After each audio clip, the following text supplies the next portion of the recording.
Hiram Young and the other founding fathers of the St. Paul African Methodist Episcopal Church petitioned for a pastor to be sent to this place.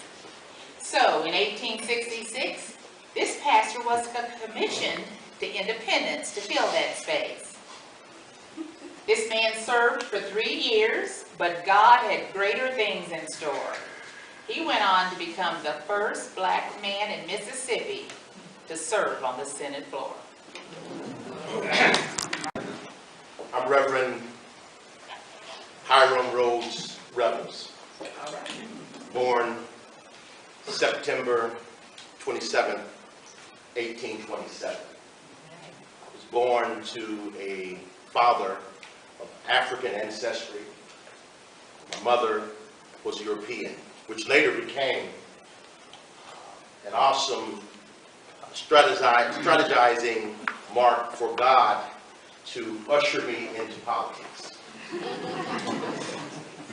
At the age of 11, I moved from Fayetteville, North Carolina, and I moved to Carrollton, North Carolina, to live with my brother, Elias, who was a barber.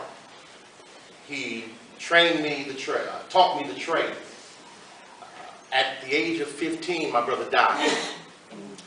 But before his wife remarried, she had the business put in my name. Well, I worked and I earned a living there for a while, but at the age of 18, I was called into the gospel ministry. At the age of 18, I started to preach. I was ordained as an African Methodist Episcopal preacher. Amen. I served throughout the Midwest, Indiana, Illinois, Kansas, and Missouri. It was in Leavenworth, Kansas that I met her father, Hiram Young. I was there as a chaplain for the Union Army recruiting soldiers. Her father was there petitioning the Conference of Churches to have a church started here in Independence.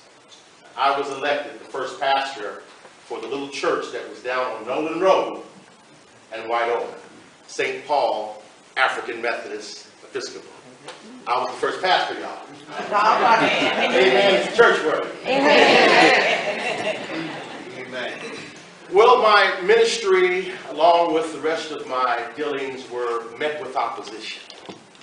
Never did I experience violence, but it was in Missouri that I was actually imprisoned for preaching the gospel of Jesus Christ to blacks. It was met with much opposition. Well, after the ministry, I was kind of miraculously ushered into politics. Now, I had never been to a political meeting. I had never, ever spoke at a political meeting. Of course, I hadn't been to one. And I had never voted. Yet, as my wife and 5 daughters, we settled in Natchez, Mississippi. And I was serving as an alderman trying to help the reconstruction of that city. I was asked to pray at the state legislative office. And in that chamber of senators, God used me in a mighty way with a very eloquent prayer. And a man by the name of John B. Lynch, a congressman of Mississippi, said that he believed that that prayer earned me the position of senator. They heard me pray and they said a few things. They said, one, this man can really speak. And they assumed that I was a Republican. And then they saw the favor of God upon my life and believed that I was going to attain great things. So I was elected by a landslide vote to be the first black senator. But as I was on my way to Washington, D.C. to be sworn in, as we got there, the gallery was packed with people. They were ready to argue and oppose me being seated. They were from the southern states. They were Democrats. some of the arguments that they had. One was that the Dred Scott ruling by the Supreme Court that a black person or African ancestry could not be a U.S. citizen. Therefore, I did not meet the requirements to be a U.S. senator because you had to be a citizen 9 years prior to your seat. So they argued that I should not take the seat. For 2 straight days, they argued. God had some Republicans on my side. Republicans simply argued, well, what do you think the Civil War was for? To negate, overrule, and throw out those racial, unfair laws and rules that we go by. Then someone stood and said, wait a minute, he's not 100% black. He's what we call an octoroon. Half white and half black. And so therefore that Dred Scott ruling should not apply to him.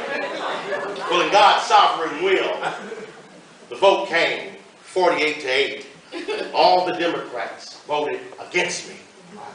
And all the Republicans voted for me. But when I was sworn in, everyone in the gallery had to stand and receive me being seated. Well, I got in Senate and I fought for racial equality. Many things that I stood for and fought against, I didn't win, but seeds were planted. Fought for things such as young black men being able to go to military academies. Was trying to show my constituents that black men were capable and well able of holding some of the same jobs our white men are able to hold. Shortly after my political career, I was nominated to be the president of a college by the name of Alcorn Agricultural Mechanical School, which is now known as Alcorn State University. I was the first president. I was ousted from there after my first year because I led a campaign against a rascal of a governor that was running for re-election. So they put me out, but afterwards the Democrats voted me back in. So I spent the remainder of my time teaching philosophy. Spent the remainder of my time preaching the gospel wherever God would send me. And my legacy continues to live on. It lives on through my daughter Susan. Susan was an editor in Seattle, Washington for a newspaper. My legacy lives on through my grandson. My grandson helped write or co-author the book, Black Metropolis. My legacy lives on. There was a young lady who's a scholar in 2002 by the name of Molefi Asante. And she said that Hiram Revels was one of the top 100 African-American men in the United States. Of the St. Paul AME Church. God bless you.